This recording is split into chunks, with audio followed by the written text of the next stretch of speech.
জীবনের প্রতিটি অধ্যায় একরকম হয় না। কখনো আলো, কখনো অন্ধকার।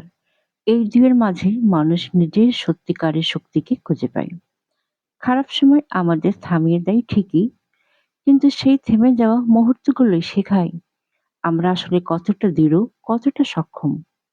খারাপ সময় কোনো অভিশাপ নয়, বরং এটি এমন এক আয়না যেখানে আমরা নিজের দুর্বলতা, ভুল আর সম্ভাবনাগুলোকে নতুনভাবে দেখতে পাই।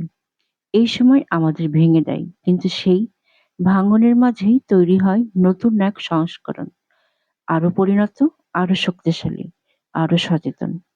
জীবনের ঝড় আমাদের শিকড়কে গভীর করে, যাতে পরের দিনগুলোতে আমরা আরো দৃঢ়ভাবে দাঁড়িয়ে থাকতে পারি।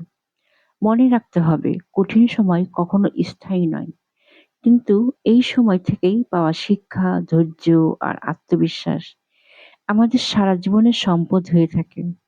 তাই দুঃসময়কে ভয় নয়, গ্রহণ করতে শিখুন। কারণ এটি হতে পারে আপনার জীবনের সবচেয়ে বড় পরিবর্তনের সূচনা। নিজেকে সময় দিন, নিজের যত্ন নিন।